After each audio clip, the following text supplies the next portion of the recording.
his watch and planned to get some sleep. It was a Sunday, you know, when Sundays were a little more relaxing.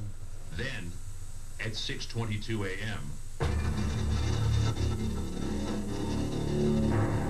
half asleep, I heard this loudest, flat sound that I'd ever heard. I'd never heard a noise that loud in my whole career.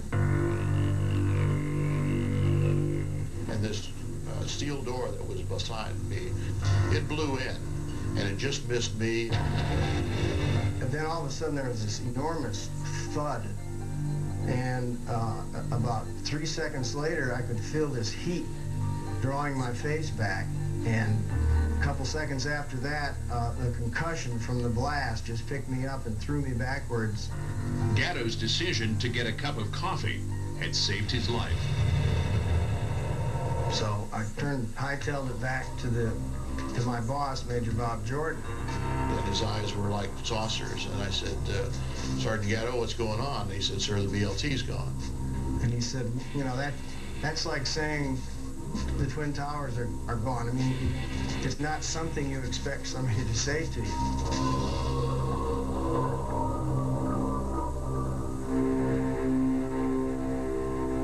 The massive 4-story structure, considered to be one of the safest in Beirut, was reduced to a 1-story mass of rubble, a tomb for hundreds of Marines, sailors, and soldiers.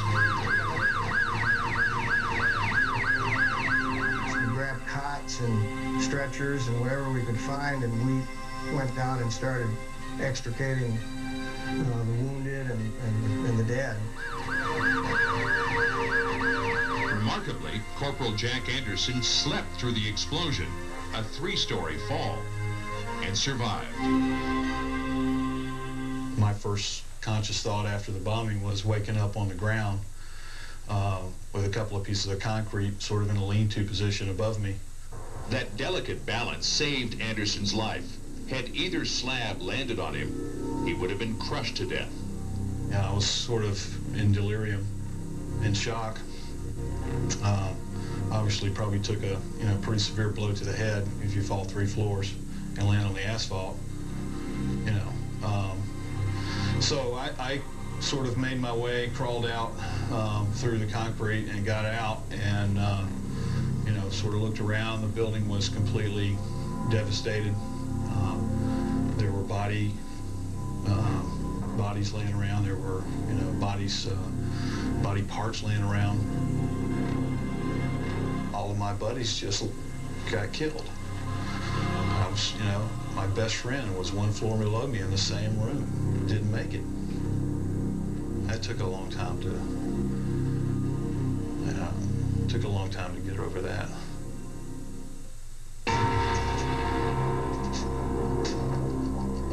The United States had sent its best into Beirut to keep the peace.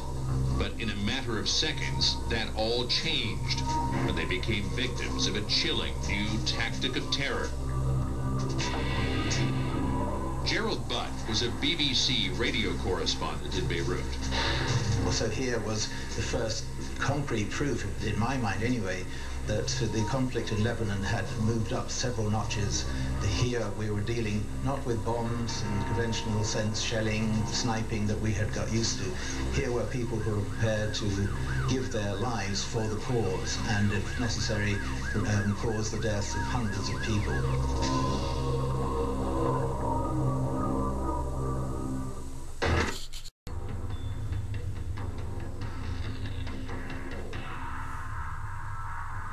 At the time of the Marine Barracks bombing, Lebanon was a nation on the brink. The United States had stepped in to help, to keep the peace. But the humanitarian mission was ill-fated. Years of civil war and political turmoil would soon turn deadly for the U.S. CNN's Brent Sadler was there.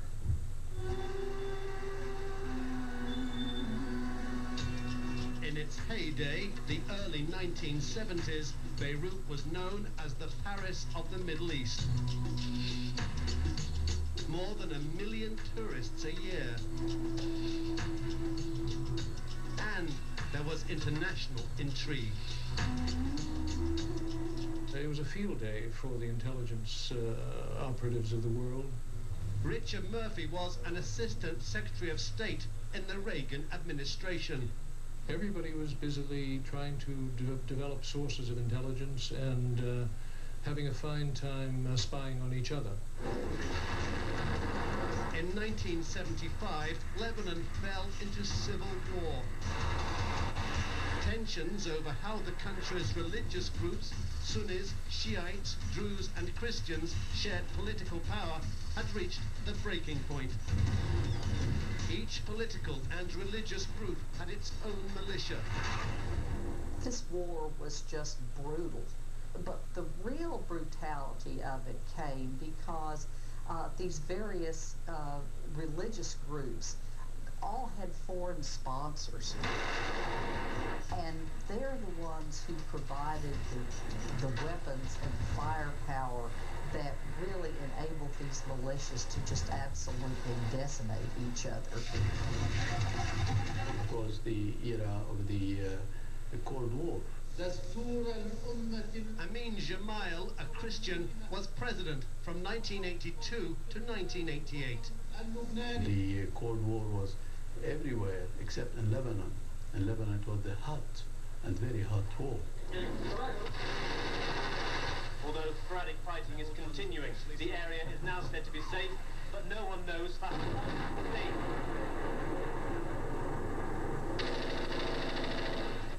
As a correspondent covering that war, I saw it spiral out of control, witnessing the Paris of the Middle East becoming the powder keg of the Middle East. From 1982 to 1988. The Cold War was everywhere except in Lebanon. In Lebanon it was the hot and very hot war. Although sporadic fighting is continuing, the area is now said to be safe, but no one knows for how long.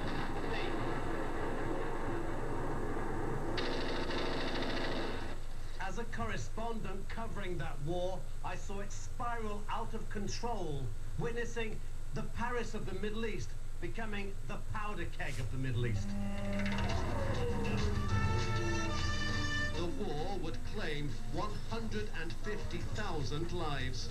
If they were killed or maimed or their houses destroyed, whatever, so be it, as long as your particular group survived. One group in the middle of the turmoil was the Palestinians. Thousands came to Lebanon as refugees from the 1948 Arab-Israeli War.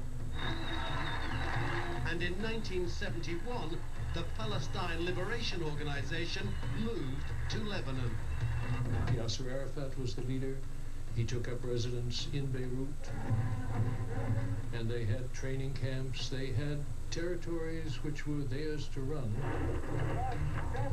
Palestinian forces took control of parts of Beirut and southern Lebanon. They exploited our democracy, they exploited our pluralism, our freedom to establish their own stronghold in Lebanon. The Palestinian stronghold in southern Lebanon became a base for guerrilla attacks against Israel. And that scared the Lebanese. They were very conscious that Israel was operating on a hair trigger. That trigger was pulled in June of 1982. Israeli forces stormed into Lebanon. They actually went into Beirut, surrounded the city, and put the city under siege for over 2 months, and it just devastated the city.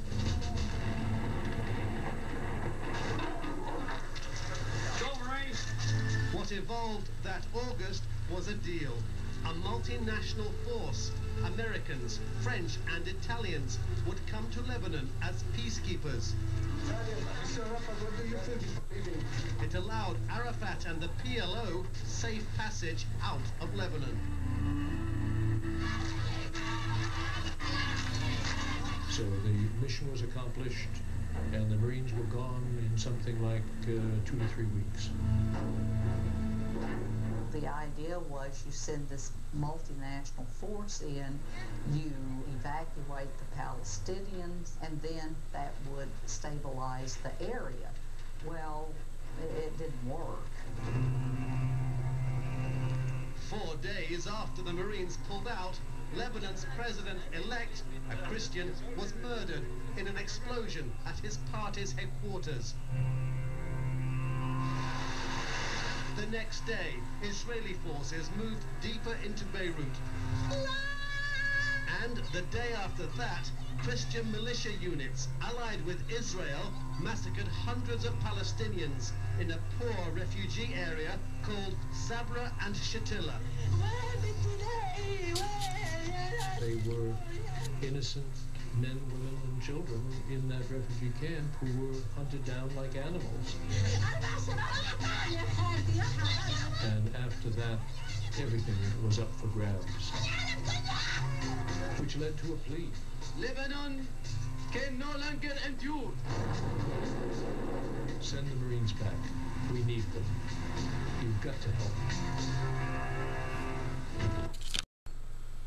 When we come back, US troops drawn into a deadly drama.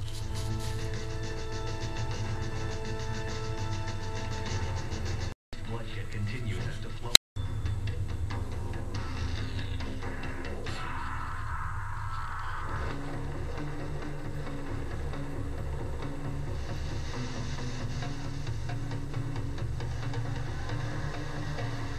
Beirut, September 29th, 1982. US Marines are hailed as heroes, returning once again to Lebanon to help keep the peace. 1,200 US Marines led a multinational peacekeeping force of Italian, French, and British soldiers. After nearly 10 years of a brutal, bloody civil war, Beirut had become synonymous with destruction, but there was a widespread hope that change was on the horizon. There was a sense of optimism, and at first the Americans, the British and the Italians, they were very much welcomed by the population at large. One could see Americans driving around the center of Beirut and waving to people, going to bars, going to restaurants and so on. President Ronald Reagan emphasized that American troops were there to spread peace, not to engage in more violence. In the days ahead, they and forces from France and Italy will be playing an important but carefully limited non-combatant role. The parties to the plan have agreed to this role and have provided assurances on the safety of our forces. It was simply a presence. It was thought if the United States was there, everything would calm down and that we would not have to involve our soldiers in combat. At first, the Marines kept a low profile. They spent most of their time clearing the beach of landmines, securing their position at Beirut's international airport. With their men and resources stationed in one place, the Marines were in the middle of a firestorm. But their presence alone was not enough to end the fighting between warring factions that were as native to Lebanon as the sea and the soil. International airport without control outside of our wire. Security was generally deteriorating pretty fast. We were a vulnerable target. We all were.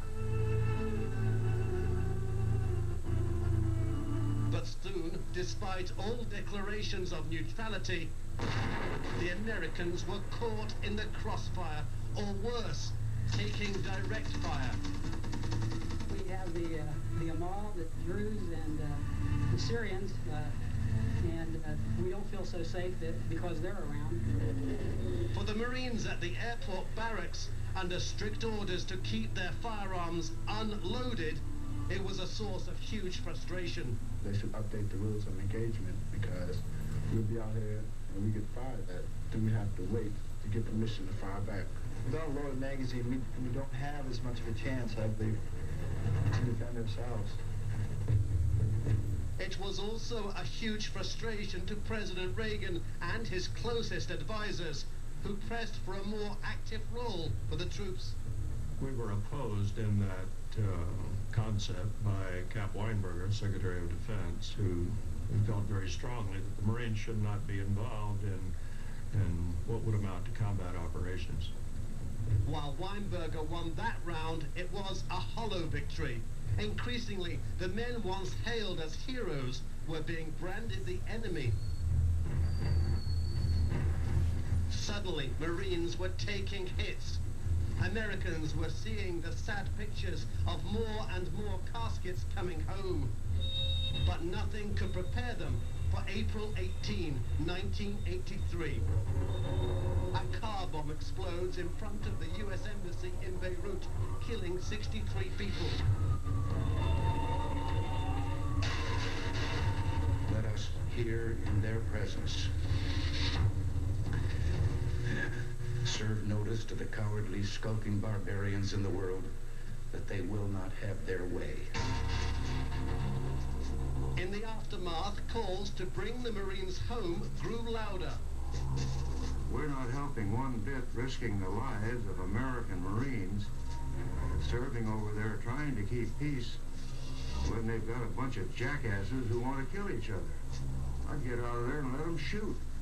But President Reagan disagreed. We have vital interests in Lebanon, and our actions in Lebanon are in the cause of world peace.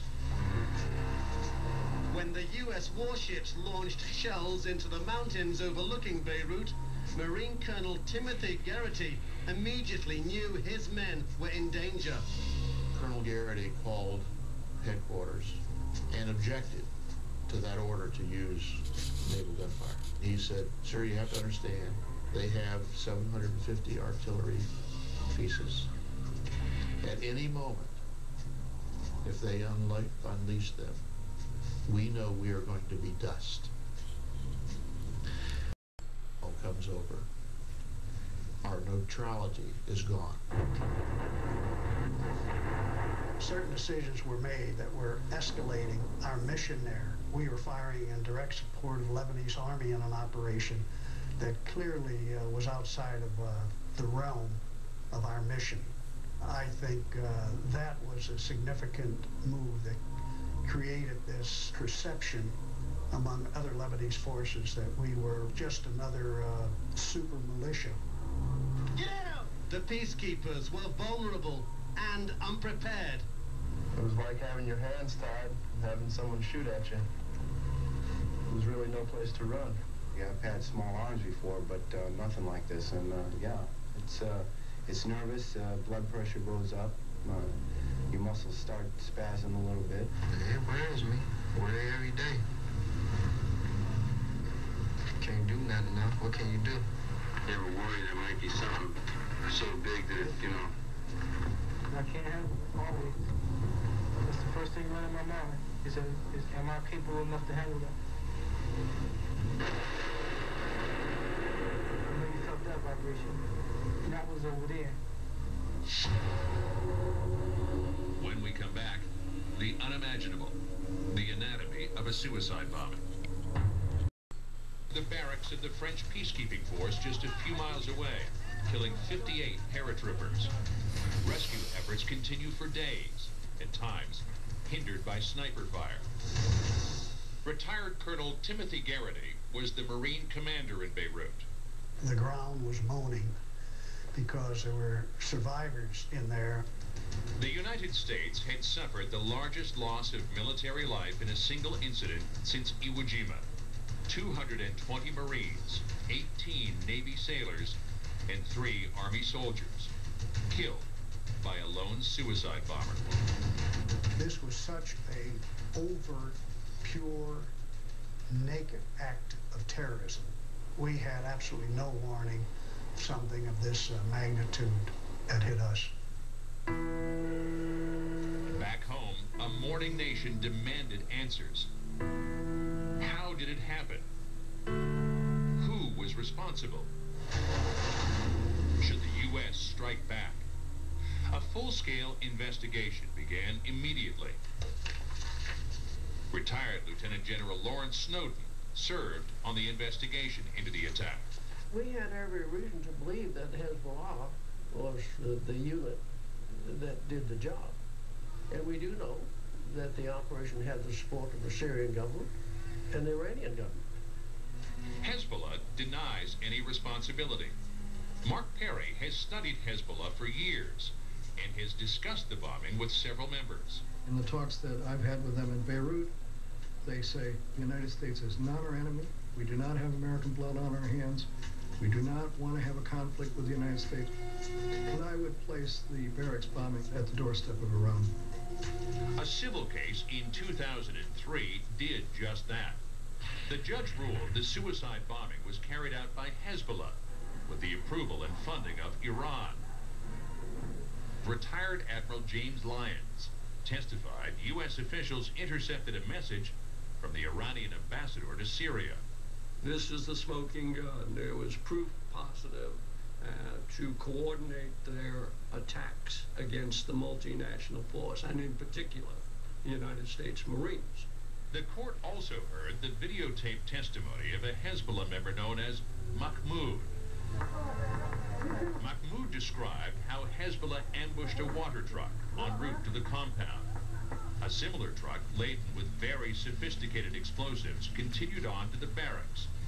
The driver would later be nicknamed Smiling Death by a Marine guard who recalled the bomber's chilling expression as he crashed through the gates just before the explosion.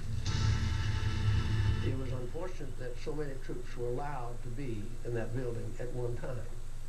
I was criticized quite severely, one, for having that many Marines in a single building.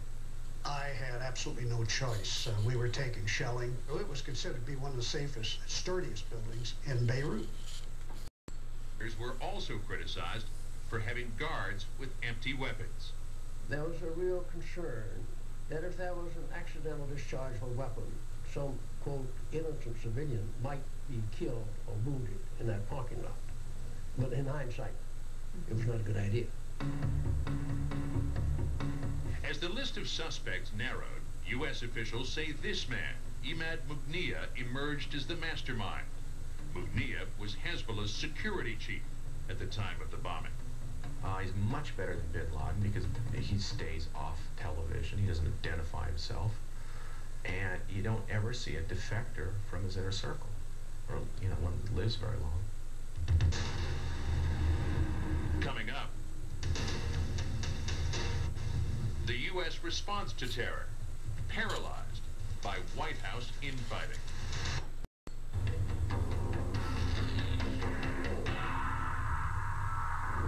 Saturday, October 22nd, President Ronald Reagan was in Augusta, Georgia, playing a round of golf on the fabled course that is home to the Masters. Late that night, National Security Advisor Robert McFarlane got a phone call.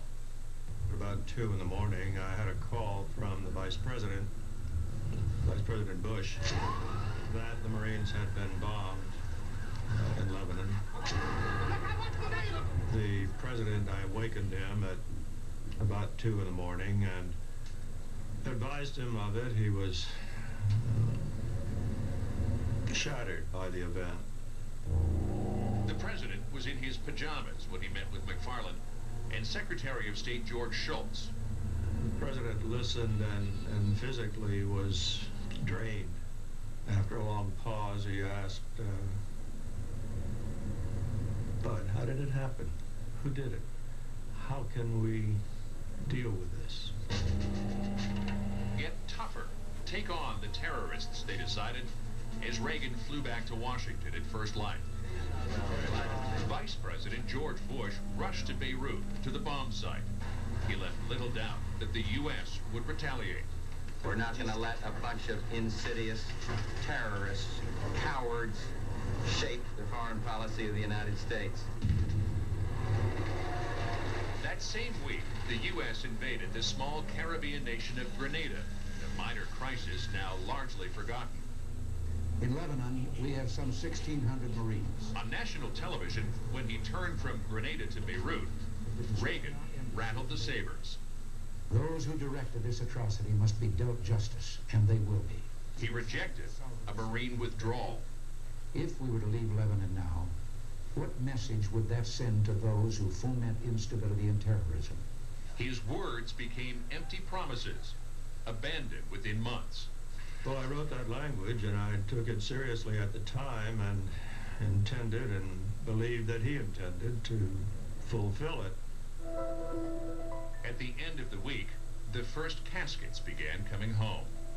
The next week, on a damp and dreary day, Ronald and Nancy Reagan went to the Marine base at Camp Lejeune to mourn along with the grieving nation. He always took very personally the loss of life of any American, especially servicemen. By now, American intelligence had traced the seeds of the attack to a barracks in Lebanon's Bekaa Valley, where Hezbollah was holed up, was ready to strike back. We went ahead and made up the plans. We had the photography. It was a great radar target. There's nothing else around. And we were going to take out all 250 of them. The President called the National Security Council together. He was convinced himself that the target was responsible in the Bekaa Valley, that the Hezbollah had done the deed, and that's where they trained and were armed. There were arguments, disagreements. Weinberger disagreed, thought it would have a very negative impact on our relations in the Arab states. The President said, well, I believe we have to do this. We had the planes loaded. It would have been a minute-and-a-half strike, in and out in a minute and a half, and we would have sent the message that everybody was waiting for us to send. We never got the orders to launch. I was awakened at home by the Situation Room with the word that the attack had been aborted. I was speechless. I said, by whom?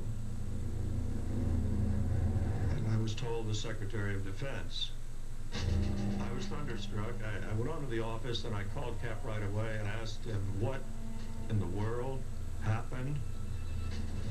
He said, well, but I believed it was a bad idea and it would have done us great harm. And I said, Cap, the President of the United States approved this.